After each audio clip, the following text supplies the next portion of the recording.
اس ماہ شعبان المعظم کے مہینے کی کچھ بات نہ ہو، یہ ہو ہی نہیں سکتا کہ میں آپ کے درمیان میں آؤں اور اس مہینے کی فضیلت برکتیں نہ بتاؤں، تو یہ ہمارے لیے ہم کو گوارا نہیں کہ ہم اس بات کو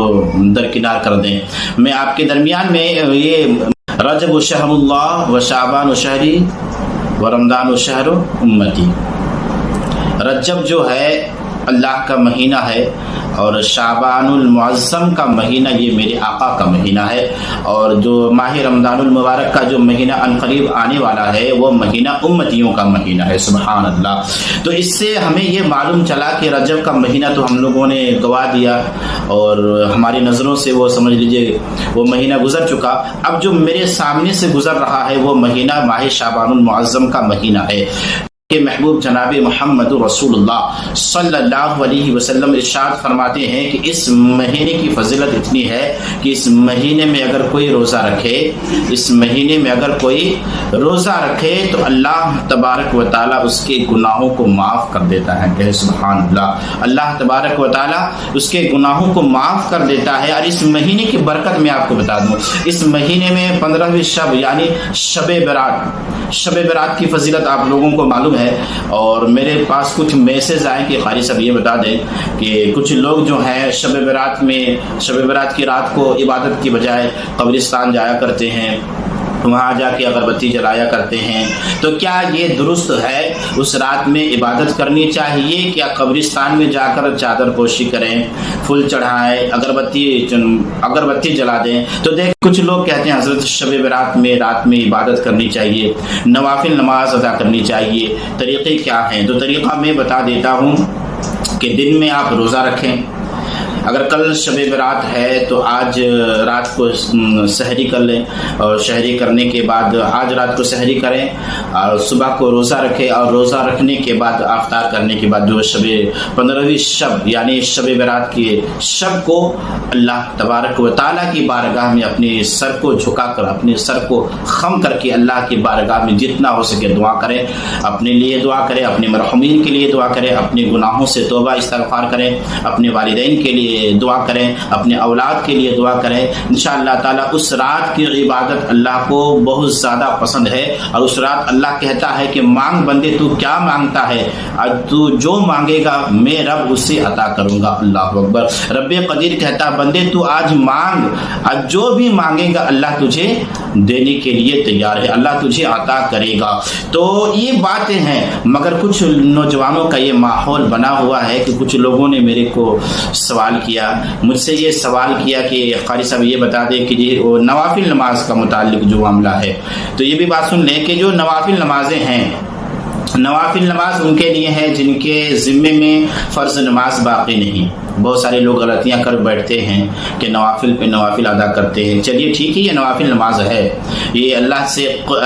قرب حاصل کرنے کی نماز ہے، اللہ کے قرب میں جانے والی نماز ہے، اس میں کوئی شک و شبہ کی بات نہیں۔ مگر ایک چیز یہ بھی جان لیں، آپ کے ذمے میں اگر فرض نماز باقی ہے تو آپ نوافل ادا نہیں کر سکتے۔ بہتر طریقہ علماء نے فرمایا، شیخ اعظام نے فرمایا کہ آپ اس رات کو قضائے عمری ادا کریں، اس رات کو عمری قضا ادا کریں تاکہ ہو سکے شاید آپ کے ذمے میں جتنے فرض نماز باقی ہے وہ بھی ادا ہوتے رہیں گے، اور آپ جتنا بھی تسبیح و تحلیل کرتے رہیں گے انشاءاللہ تعالی اللہ بھی اس سے بے پناہ خوش ہوگا، راضی ہوگا۔ اللہ کے جتنے بھی حمد و ثنا کریں گے انشاءاللہ تعالی اس کا تمام جو اعمال صالحہ ہے آپ کے نیک اعمال میں اضافہ ہوتا ہوا نظر آئے گا۔ مگر کچھ لوگ غلطی کر بیٹھتے ہیں۔ مگر ہاں یہ بھی جملہ اور ایک سن لیں، میں نے یہ کہا کہ جن کے ذمے میں فرض نماز باقی ہے وہ اپنے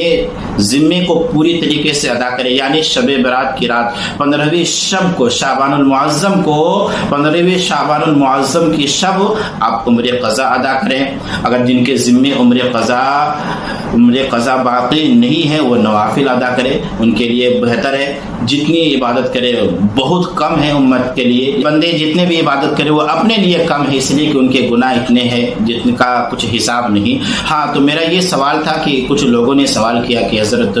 یہ بتا دیں کہ اگر رات کو قبرستان چلے گئے، اور ہمارے نوجوانوں کا یہ ماحول خاص کر کے بہت برا ہوتا ہوا نظر آ رہا ہے کہ ہمارے نوجوان جو ہے شب برات کی رات قبرستان جاتے ہیں اور نہ نوافل نماز ادا کرتے ہیں،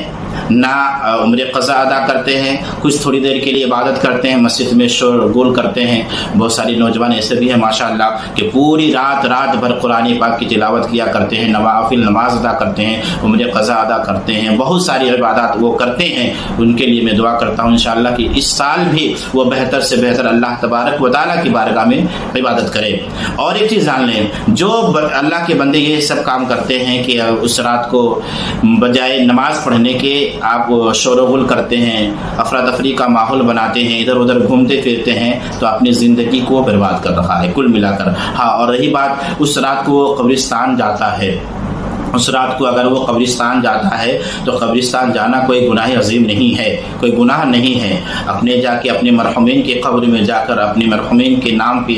اصالہ ثواب کرے۔ اس رات کی فضیلت یہ ہے کہ کوئی بندہ اگر سبحان اللہ یا سورہ فاتحہ یا سورہ اخلاص پڑھ کر اپنے مرحومین کے نام میں بخش دے تو اللہ تبارک و تعالیٰ اس رات کی برکت سے اس مرحومین کے گناہوں کو معاف کر دے گا اور اس کے قبر میں رحمت نور کی جھماجھم بارشیں عطا کرے گا۔ سبحان اللہ۔ اس رات میں مرحومین کے قبر کے سامنے جایا کریں، اپنے مرحومین کے قبر کے سامنے جایا کریں۔ اس رات کی فضیلت بہت آقا نے فرمائی ہے، ارشاد فرمائی ہے۔ اس رات کی فضیلت برکتیں اللہ کے نبی صلی اللہ علیہ وسلم نے بے پناہ بتائی ہیں۔ اور رہی بات پھول اور چادر چڑھانے کی، آپ پھول بھی لگا سکتے ہیں، مرحومین کو اپنے رشتہ دار کے اپنے مرحومین کی قبر میں پھول بھی دے سکتے ہیں، مگر ہاں ایک حد رہنے کی بنا پر، مگر اتنا نہیں کہ چادر پوشی جیسا نہ کر دیں۔ تاکہ دیکھیے ہم لوگوں کا کیا طریقہ ہے کہ جو اللہ کے ولی ہوا کرتے ہیں ان کے یہاں ایک قبر میں چادر ڈالی اس لیے جاتی ہے کہ یہ خاص کر دیا جاتا ہے۔ خاص سے مراد یہ ہے کہ یہ کوئی عام بندہ نہیں تھا، یہ کوئی عام بندہ نہیں ہے، بلکہ یہ ایک اللہ کا برگزیدہ بندہ ہے، اللہ کا نیک بندہ ہے، اللہ کا ولی ہے۔ اس لیے وہ چادر دینے کا مقصد یہی ہے، اسے خاص کر دیا جاتا ہے کہ اس میں اس کے قریب کوئی آئے تو احترام کے ساتھ آئے، ادباً آئے، احتراماً آئے، تاکہ ان کے ساتھ یہ خیال ہمیشہ دل و دماغ میں بیٹھا رہے۔ مگر کوئی اپنے مرحومین کے، اپنے والدین کے، اپنے رشتہ دار کے قبر میں جا کر کوئی پھول دیتا ہے تو یہ گناہ نہیں ہے، وہ دے سکتا ہے۔ مگر ایک مسئلہ اور ذہن میں یاد رکھ لیں، اگر آپ مرحومین کی قبر کے سامنے اگر بتی جلاتے ہیں تو 7 ہاتھ کی دوری پر، بہت سارے ہمارے نوجوان یہ غلطی کر بیٹھتے ہیں کہ قبرستان کے قبر میں ہی اگربتی ڈال دیتے ہیں، یا سر کے سرہانے کے اوپر، یا تو سمجھ لیجیے سرہانے کی طرف یا تو پاؤں کی طرف، یہ غلطیاں کر بیٹھتے ہیں۔ اور خاص کر کے جن کو نہیں معلوم ہے وہ تو ہمیشہ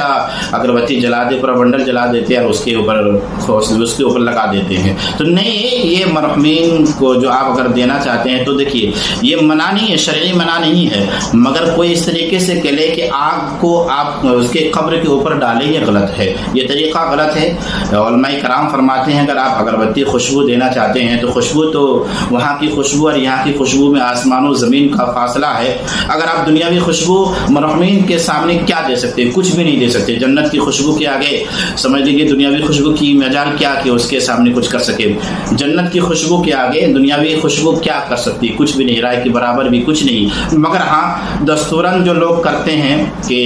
قبرستان میں جا کے اگربتی جلائیں، تو آپ اتنا خیال ضرور کریں بھی ضرور کہ آپ قبرستان کے سرہانے سے یا پیر کی طرف، سرہانے یا پیر کی طرف سے 7 ہاتھ کی دوری پر الگ جگہ پہ جا کر اس اگربتی کو چلا کے لگا دیں، کوئی دقت پریشانی نہیں ہے۔ اللہ تبارک و تعالیٰ کی بارگاہ میں دعا کرتا ہوں کہ پروردگار ہم سبوں کو مولا اس شب برات میں اچھی عبادت کرنے کی توفیق فرما، اپنے والدین سے محبت کرنے کی توفیق فرما، اور اپنے مرحومین جو گزر چکے ہیں مولا، اگر جن کے والدین گزر چکے ہیں، جن کے رشتہ دار گزر چکے ہیں، جن کے خیش و اقارب گزر چکے ہیں مولا، اپنے مرحومین کے نام سے اصالہ ثواب کرنے کی توفیق فرما، ان کے حق میں دعا کرنے کی توفیق فرما۔